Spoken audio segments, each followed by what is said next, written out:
Bonjour et bienvenue sur notre chaîne. Avant de plonger dans cette histoire, je vous invite à prendre un instant pour vous abonner. Je suis certain que ce récit va vous toucher profondément, car il va bien au-delà d'une simple histoire. C'est un témoignage de bravoure, de persévérance et de vérité. Préparez-vous à être profondément ému. Imaginez entrer dans votre propre entreprise et vous faire rabaisser par les gens que vous payez. C'est exactement ce qui est arrivé à Monica, et sa réponse a secoué toute l'industrie. Monica Ellison arriva dans le parking juste après 10 heures. Le ciel de Sacramento était dégagé, le pavé déjà chaud sous ses baskets. Pas de SUV teinté, pas de chauffeur, juste elle, sa Honda Accord et une détermination silencieuse qu'elle avait mis des années à construire. Elle s'arrêta un instant avant de pénétrer à l'intérieur.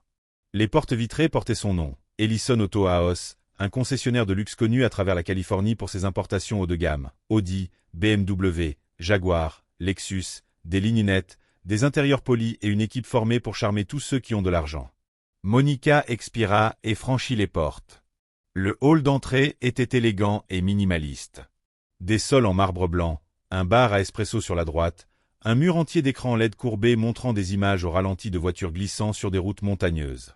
Elle avait payé une petite fortune pour cette esthétique. Un jeune homme derrière le comptoir de réception leva à peine les yeux, puis les baissa de nouveau vers son écran. Elle s'approcha lentement. « Bonjour, dit-il sans sourire. Vous êtes ici pour un service ? » « Non, juste pour regarder, répondit-elle. Le réceptionniste la scruta du regard, sans se cacher. La liste mentale. Pas de sac à main de créateur, pas de vernis à ongles, pas de bijoux. Elle n'était pas celle qu'ils étaient formés pour impressionner. « Quelqu'un viendra vous voir bientôt, marmonna-t-il déjà en se détournant. Elle se tint là, silencieuse, admirant sa propre salle d'exposition. Les murs, l'odeur du cuir, les petites choses qu'elle avait approuvées avec soin, diffuseur d'air avec cette signature olfactive, playlist soigneusement choisie. Elle connaissait chaque centimètre de cet endroit. Pourtant, elle était invisible. Quelques minutes plus tard, un vendeur portant une chemise à carreaux bleus s'approcha, la démarche décontractée, la trentaine, confiant, semblant être le genre de personne qui conclut des affaires rapidement et juge les gens encore plus vite. « Je suis très, dit-il sans tendre la main. Vous cherchez quelque chose de pas trop cher. » Monica leva un sourcil. « Je n'ai même pas dit ce que je cherchais. » Trey laissa échapper un léger rire, comme s'il essayait d'être charmant. « Bien sûr, bien sûr. Mais je peux toujours deviner. Vous voulez quelque chose de fiable, peut-être d'occasion. Nous avons quelques bonnes affaires dans le fond. » Elle le suivit en silence. Ils passèrent devant deux Jaguars étincelantes, intactes. Il ne s'arrêta pas, ne posa pas de questions. Il se dirigea directement vers une Lexus d'occasion garée près du côté. « Celle-ci est une beauté, dit-il. Un bon kilométrage. Pas trop tapa accent grave-l'œil. » Monica croisa les bras. « Qu'est-ce qui vous fait penser que je ne veux pas quelque chose de tapa accent grave-l'œil » Il haussa les épaules. « Je fais ça depuis un moment. On finit par sentir les gens. » Elle le fixa dans les yeux pour la première fois. « Vous pensez que je ne peux pas me le permettre ?»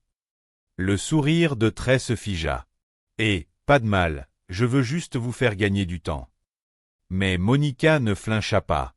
Elle observa son visage, comment le charme s'effritait lorsqu'il était mis au défi, comment il commença à regarder sa montre comme si elle ne valait pas l'intégralité de son discours. « Je suis curieuse, dit-elle. Comment vous décidez quels clients ont droit au modèle premium ?» Trey donna un petit rire. « On traite tout le monde de la même façon. Ça dépend du feeling, tu sais. » Monica hocha lentement la tête. « Feeling. » Il n'avait pas perçu le changement dans son ton. « Exactement. Pas la peine de traîner quelqu'un dans la salle VIP s'ils ne sont là que pour regarder. » Elle lui offrit un sourire. « Tu sais qui je suis. » Il y eut un moment de silence. Trey la regarda à nouveau, vraiment regarda, visiblement confus. « Je ne suis pas là pour acheter une voiture, dit-elle. Je suis ici pour voir comment vous traitez les gens. Vous avez échoué. » La bouche de Trey s'ouvrit légèrement. « Quoi ?» Monica sortit sa carte d'identité de son sac et la lui tendit. Le logo correspondait à celui sur le mur. Son visage se vida de couleur. Elle ne dit rien de plus, se contenta de rester là, calme comme toujours. Il balbutia. « Je ne savais pas que c'était vous. » « C'est ça le problème, » répondit-elle. « Vous ne pensiez pas que ça serait important de le savoir. » Elle se retourna et marcha vers le cœur de la salle d'exposition. Mais ce que Monica allait entendre ensuite, caché en toute visibilité, serait pire que tout ce que Trey avait dit à haute voix. Monica ne se précipita pas. Elle se promena lentement, passant devant les véhicules polis et les panneaux à éclairage doux, s'arrêtant ici et là, faisant semblant d'inspecter un coupé Mercedes qu'elle avait personnellement approuvé pour la ligne de printemps. Elle n'observait pas seulement, elle écoutait. À gauche, près du bar à espresso, 2 jeunes vendeurs se tenaient là, en train de discuter. Ils ne baissèrent pas la voix. Ils ne le faisaient jamais quand ils pensaient qu'aucune personne importante n'était dans les parages. « J'ai eu une femme hier, » dit l'un d'eux en sirotant sa boisson. « Elle est venue demander à propos du Q7, sac à main de créateur et tout, mais je pouvais voir qu'elle mentait. Crédit à 0 quand on l'a vérifié. » L'autre Gary. « C'est tellement drôle de voir des gens qui s'habillent comme $1 million et qui ne peuvent même pas se faire approuver pour un crédit. Tu as vu la dame avec qui Trey travaille. » Le premier acquiesça en la montrant du regard. « Ouais. » L'autre ricana. « Elle a sûrement dû venir à pied. Tu sais comment ça va. Elle veut essayer une Benz, elle repart avec un dépliant. » Monica garda le dos tourné, faisant semblant d'étudier les spécifications du véhicule sur un écran tactile à proximité. Elle n'avait même pas besoin de les regarder pour sentir cette arrogance, ce sentiment de droit, ce jugement déguisé en blague. Il n'avait aucune idée de qui elle était. Et c'était exactement l'expérience qu'elle voulait mener. Elle se dirigea vers la section Porsche. C'était plus exclusif, avec un salon niché dans un coin et des vendeurs affectés uniquement aux clients de haut profil. Monica l'avait conçue pour qu'elle soit à la fois accueillante et intimidante, si vous ne vous y sentiez pas à votre place. Une femme était déjà là, noire, dans la cinquantaine, impeccablement habillée avec un pantalon crème sur mesure et une blouse en soie. Elle était seule, feuilletant les options de couleur. Monica observa un autre vendeur, un grand type mince avec une cravate affûtée et des cheveux gominés, s'approcher de la femme avec un sourire bien rodé. « Vous cherchez quelque chose de spécifique » demanda-t-il. La femme sourit poliment. « Oui, le Macan. J'ai fait mes recherches. »« Bien sûr, » répondit-il trop vite. « Juste pour vous prévenir, nous demandons une preuve de fond avant de faire un essai. Ce n'est pas personnel, juste une politique. » Monica sentit son estomac se nouer. La femme cligna des yeux. « Je n'ai pas demandé à essayer la voiture. Je voulais juste savoir les différences entre les finitions. » Bien sûr, répondit-il. Je voulais juste le préciser. Beaucoup de gens regardent mais ne s'intéressent pas vraiment à ce modèle. Monica intervint avant que la femme ne puisse dire quoi que ce soit. C'est ainsi que nous parlons aux clients maintenant, dit-elle, la voix directe. Le vendeur tourna la tête, confus. Désolé, vous avez besoin d'aide. Non, répondit Monica. Je dois comprendre pourquoi vous citez une politique à un potentiel acheteur qui n'a même pas demandé à tester la voiture. Il hésita. C'est juste qu'on a eu des problèmes avant. Je n'ai pas voulu dire quoi que ce soit. Monica regarda la femme, qui faisait maintenant un pas en arrière, clairement mal à l'aise. J'ai conçu cette section, dit Monica. Donc je connais très bien la politique. Ce n'est pas une citation. Vous l'êtes en train de l'utiliser comme une arme. L'expression de l'homme changea. Attendez, vous êtes Monica Ellison. Elle ne répondit pas, mais se tourna vers la femme. Si vous voulez toujours voir le Macan, je serai heureuse de vous guider. La femme parut soulagée, puis surprise, puis curieuse. J'aimerais bien. Le vendeur recula maladroitement. Miss Ellison, je m'excuse. Je ne suis pas là pour des excuses, dit-elle. Je suis là pour la vérité. Elle et la femme partirent ensemble, Monica expliquant les différences entre le Macan S et le GTS aussi naturellement que si elle était revenue au premier jour de sa carrière. Elles posèrent des questions, riaient 1 ou 2 fois. Monica lui proposa un essai et ne demanda jamais de relevé bancaire. À leur retour, la femme la remercia. Vous auriez dû voir la tête qu'il a faite. Monica sourit. Je l'ai vu. C'est pour ça que je suis ici. Mais alors qu'elle se dirigeait vers l'aile des bureaux, ce qu'elle allait découvrir ensuite la ferait se demander si ce problème était simplement un comportement d'employé ou quelque chose qui faisait partie de l'ADN même de son entreprise. Monica traversa la porte en verre givré marqué « Personnel autorisé uniquement », son badge balançant à sa ceinture. La plupart du personnel ne la reconnaissait pas en tenue décontractée, mais l'aile des bureaux était différente. Quelques personnes levèrent les yeux. Certaines s'arrêtèrent net, une poignée offrit un sourire crispé. Elle hocha la tête, mais ne s'arrêta pas. Son ancien bureau était au fond, avec des lignes épurées, un bureau minimaliste et une photo encadrée d'elle avec son défunt grand-père, qui réparait des Buick d'occasion à Stockton. C'est lui qui lui avait tout appris sur les voitures et les gens. Mais Monica ne s'y rendit pas. Elle se détourna vers la salle de repos. La porte était ouverte.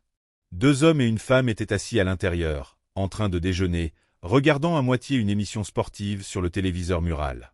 Ils ne remarquèrent pas tout de suite sa présence. « Alors, qu'est-il arrivé avec cette femme la semaine dernière ?» demanda l'un des hommes en déroulant son sandwich. La femme rit. « Oh, elle voulait la coupe AMG. Elle avait le nez en l'air tout le temps. Je lui ai dit qu'il y avait une liste d'attente de 6 mois. Et devinez quoi? Elle a demandé si on pouvait faire une exception. Je lui ai dit, on ne fait pas d'exception pour les rêves. » Ils éclatèrent tous de rire. Monica s'appuya tranquillement contre l'encadrement de la porte. L'autre homme ajouta, « C'est ce qui arrive quand les gens regardent trop de télé-réalité. Ils pensent pouvoir entrer et acheter une voiture à 6 chiffres comme si c'était sur Amazon. » La femme haussait les épaules. S'ils ne correspondent pas au look, ils ne sont probablement pas du lot. Simple. Monica s'avança. Alors, à quoi doit ressembler une personne pour acheter une voiture ici? Les 3 têtes se retournèrent précipitamment. « Maman !» commença la femme, mais Monica leva la main. « Non, vraiment. Quel est le look? Parce qu'à ce que j'ai entendu aujourd'hui, vous semblez tous avoir une image en tête de qui mérite d'être ici et qui ne le mérite pas. Vous avez dit que vous vous sentiez suffisamment en sécurité pour le dire ici parce que vous pensiez que personne n'écoutait.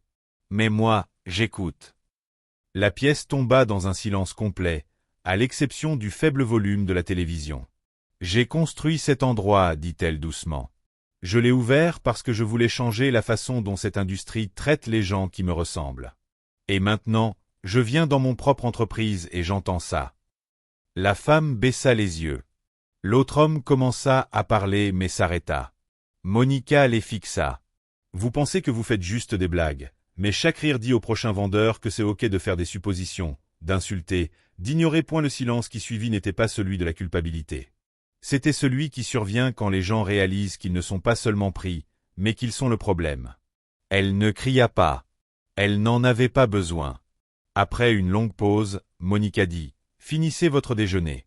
Puis retrouvez-moi dans la salle de conférence. » Vous aussi, ajouta-t-elle en jetant un regard à la femme. Puis elle tourna les talons et sortit, se dirigeant dans le couloir, ses baskets glissant silencieusement sur le sol en béton poli. En arrivant dans les bureaux exécutifs, elle entendit des bribes de conversation derrière des portes closes. Ressources humaines, gestion des ventes, des gens qui discutaient des quotas de vente et des incitations. Les chiffres semblaient bons sur le papier, mais la culture, elle, était pourrie. Elle s'arrêta pour prendre Dana, son assistante de 7 ans, et lui dit « Je veux que chaque membre de l'équipe soit dans la salle de conférence dans 10 minutes.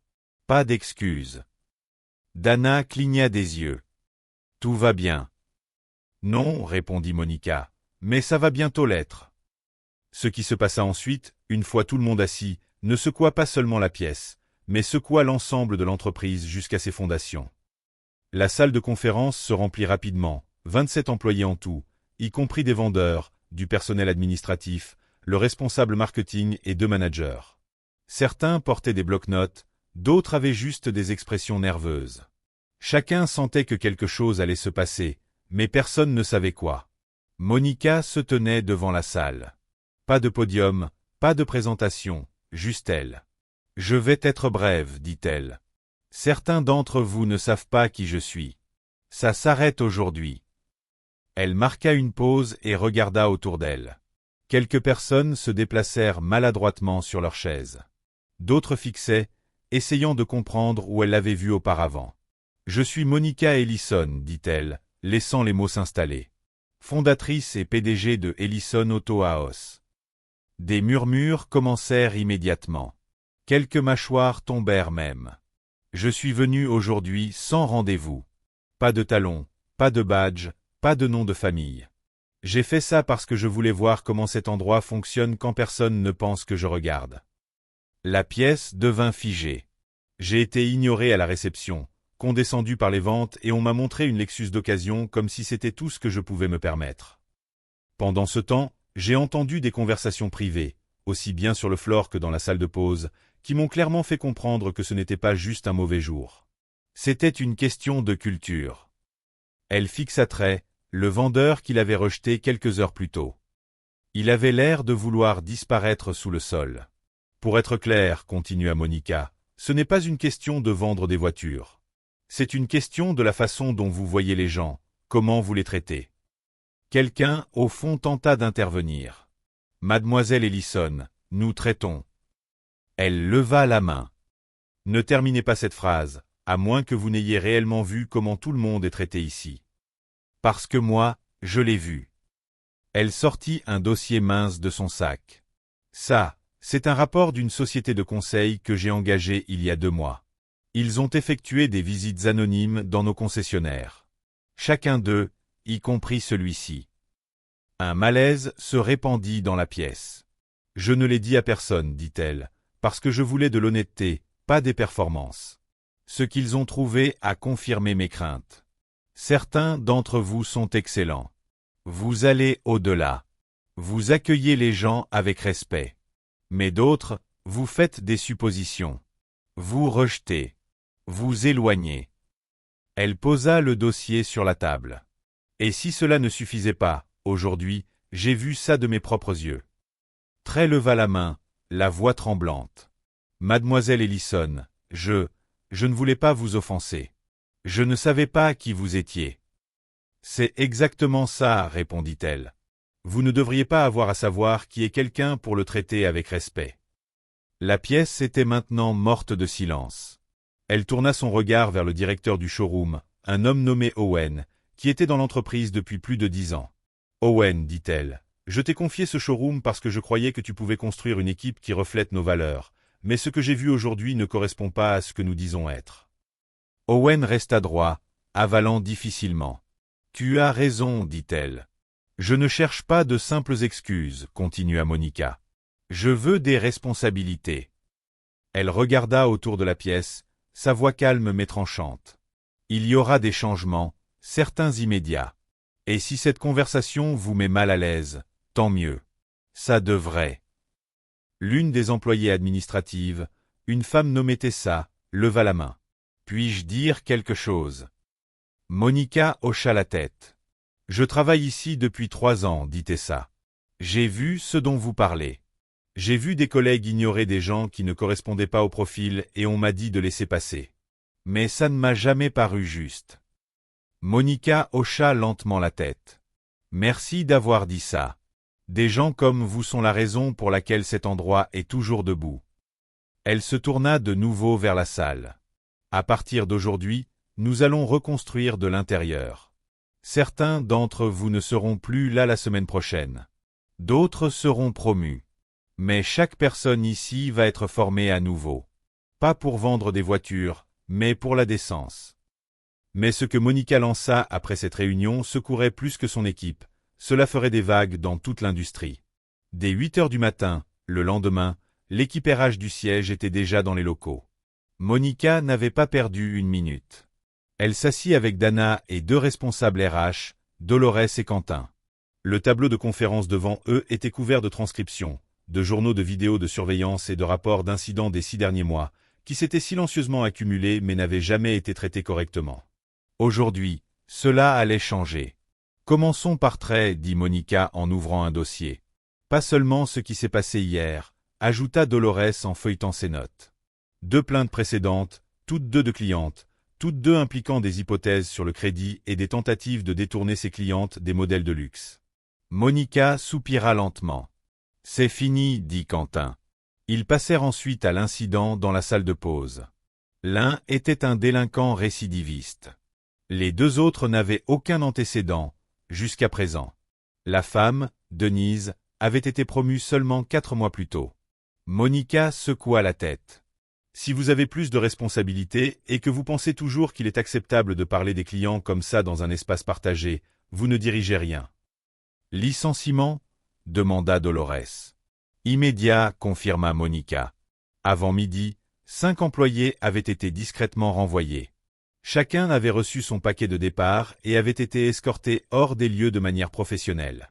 Pas de drame, pas d'annonce, juste un vide soudain de mauvaises habitudes qui était effacé. Mais il ne s'agissait pas seulement de renvoyer des gens. Monica savait que cela, à lui seul, ne réparait pas ce qui avait pourri en dessous. Elle tourna son attention vers la formation. Pas la formation générique, pas la présentation PowerPoint dans la salle de pause qui était ignorée après le premier jour. Cela doit être personnel, dit-elle. Des scénarios réels, joués en rôle. Nous commençons par la façon dont les biais inconscients apparaissent dans le discours, la posture, le ton. Je veux que les gens se regardent eux-mêmes, pas juste hocher la tête.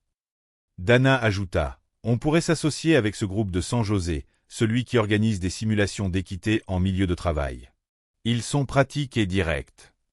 Parfait, dit Monica. Amène-les. Ensuite, il y eut une reconnaissance. Tessa, dit Monica en réfléchissant, se penchant en arrière dans sa chaise. Elle a gardé le silence pendant des années, mais hier, elle a pris la parole. Nous la promouvons au poste de responsable de l'expérience client. Augmentation salariale complète. D'accord, dit Dolores. Elle l'a bien mérité. Monica tapa une fois, puis 2, avec son stylo. Je veux aussi que l'équipe sache pourquoi elle est promue. Soyons clairs, il s'agit de qui nous sommes, pas de qui nous prétendons être quand quelqu'un d'important rentre. Pendant ce temps, l'histoire de ce qui s'était passé lors de la visite de Monica commençait déjà à se répandre. Les fournisseurs murmuraient. Quelques clients qui se trouvaient dans le bâtiment ce jour-là envoyèrent des emails pour applaudir sa réponse. L'un d'eux publia même à ce sujet sur LinkedIn, sans citer de nom, mais en louant une PDG qui s'était présentée sans préavis, avait été témoin du racisme de première main et n'avait pas laissé passer. En 24 heures, le post avait été partagé plus de 800 fois. Pourtant, Monica garda la tête basse. Elle ne cherchait pas des applaudissements. Elle reconstruisait quelque chose qui portait son nom sur la vitre, mais qui n'avait pas encore assez de son cœur dans les murs. Ce soir-là, elle resta tard, parcourut le parking seule, passa devant chaque véhicule, chaque atelier, jeta un regard à travers les fenêtres du showroom avec des yeux différents. Le problème n'avait pas commencé avec le personnel. Il avait commencé avec les systèmes, avec ce qui était permis, ce qui était passé sous silence, ce que personne ne voulait aborder à moins que cela ne menace les chiffres. Elle fit une promesse silencieuse à elle-même, juste là, à côté d'une rangée de Jaguar 2024. Plus jamais. Le lendemain matin, elle tint une brève réunion avec le personnel. Tout le monde était silencieux, attendant qu'une autre bombe éclate. Mais Monica dit, « Ce que nous faisons ici, c'est plus que vendre des voitures. Il s'agit de chaque personne qui franchit ces portes en ayant l'impression qu'elle compte, même si elle ne ressemble pas à votre version du client à haute valeur. » Puis elle marqua une pause. « Si cela ne vous convient pas, ce n'est pas l'endroit pour vous. » Personne ne bougea, mais plusieurs échangèrent des regards. Elle sourit faiblement. « C'est bon. Nous allons vous montrer comment faire les choses correctement. Mais cela commence aujourd'hui. » Mais tandis que les murs d'Ellison Auto House changeaient, Monica savait qu'il lui restait encore une décision finale à prendre, une décision qui mettrait à l'épreuve tout ce qu'elle croyait en matière de pardon, de responsabilité et de leadership. Les semaines suivantes furent une tempête que Monica avait prévue, mais qu'elle devait tout de même affronter en temps réel. Tout le monde n'était pas heureux des changements. Quelques employés démissionnèrent discrètement. 2 quittèrent en milieu de service, laissant leur badge sur le bureau d'accueil comme une sorte de déclaration. Monica ne broncha pas. Elle amena un nouveau responsable des ventes du site de Renault, Ardan Wells, un franc-parler réputé pour dénoncer les préjugés. En pleine phrase, Ardan arriva le jour de son premier travail, fit une réunion d'équipe et dit « Si vous êtes plus concentré sur les chaussures d'un client que sur ces questions, vous êtes dans le mauvais métier. » Cela donna le ton. La formation commença la même semaine, non pas dans la salle de conférence, mais dans le showroom lui-même. Ils utilisèrent des interactions réelles, des reconstitutions. Monica insista pour que les formateurs prennent des exemples réels à partir des transcriptions, en changeant les noms mais en conservant les mots. Cela fit frissonner tout le monde. C'était le but. Tessa, maintenant officiellement responsable de l'expérience client, prospérait dans son nouveau rôle. Elle commença à assister à toutes les interactions avec les clients, signalées comme incomplètes, et commença à enregistrer les retours dans un nouveau système qu'elle avait conçu avec l'équipe informatique. Ces rapports n'étaient pas seulement des chiffres. Ils comprenaient des citations, du contexte et des suggestions. Monica lut chacun d'eux. « Je ne veux plus juste réagir, dit Tessa un après-midi. Je veux qu'on anticipe. » Monica sourit. C'est ça, le leadership. Pendant ce temps, Monica recevait des emails, des dizaines d'entre eux. Certains venaient d'autres concessions de la région, curieuses de savoir ce qu'elle changeait. D'autres venaient de personnes qu'elle ne connaissait pas, des femmes noires, des mères célibataires, des acheteurs pour la première fois, qui la remerciaient pour s'être levées contre ce qu'elles avaient vécu pendant des années mais qu'elles ne pouvaient prouver. Un email se démarquait. Il venait de Cynthia Harmon, la femme que Monica avait aidée dans le secteur Porsche ce jour-là. Elle écrivait « Je suis entrée dans votre showroom en m'attendant à être tolérée. Je suis sortie en ayant l'impression de appartenir. Je ne sais pas si vous vous souvenez de ce que j'ai dit, mais j'ai raconté cela à ma sœur plus tard ce soir-là. Elle ne m'a pas vu comme un peut-être. Elle m'a vu comme suffisamment. Merci pour ça. » Monica lut cette ligne 3 fois. Elle m'a vu comme suffisamment. Cela la toucha plus profondément que n'importe quel rapport numérique. De retour au showroom, les choses changeaient de manière subtile mais visible. La réceptionniste accueillait désormais chaque personne qui entrait avec un regard, un nom si possible, et avec dignité. Les représentants des ventes prenaient plus de temps pour poser de vraies questions. Le bar à espresso avait même ajouté une boîte à pourboire, les fonds étant destinés à un programme local de technologie automobile pour les jeunes que Monica finançait personnellement. Mais le plus grand changement était ce qui n'arrivait plus. Les gens n'étaient plus jugés avant de prononcer leurs premiers mots. Ils étaient écoutés. Puis vint la réunion finale. Trey l'avait demandé. Il avait été renvoyé il y a plusieurs semaines et Monica ne s'attendait pas à avoir de ses nouvelles. Mais il avait contacté les ressources humaines et demandé si elle accepterait de le rencontrer pendant 10 minutes. Elle avait dit oui. Ils se retrouvèrent dans un petit café à quelques kilomètres de la concession. Pas de costume, pas d'avocat, juste deux personnes face à face. Trey semblait plus maigre, nerveux mais avec des yeux clairs. « J'ai eu beaucoup de temps pour réfléchir, commença-t-il. J'ai travaillé dans la vente pendant longtemps. Et je suppose que j'ai arrêté de voir les gens et que j'ai commencé à les trier comme des stéréotypes ambulants. Je ne m'en rendais même pas compte. Je pensais que j'étais efficace. » Monica resta silencieuse, le laissant parler. « Mais la façon dont vous avez géré ça, ça m'a secoué. Pas seulement perdre le travail, mais réaliser comment j'avais fait sentir les gens pendant des années. » Il sortit une petite enveloppe de la poche de son manteau et la posa sur la table. J'ai écrit une lettre à cette femme que j'ai renvoyée. Je sais probablement que je ne la retrouverai jamais, mais peut-être que quelqu'un à la concession saura qui elle est. Monica prit l'enveloppe, la pesa dans sa main. Je ne peux pas promettre qu'elle la lira un jour, dit-elle doucement. Je veux juste essayer, répondit-il.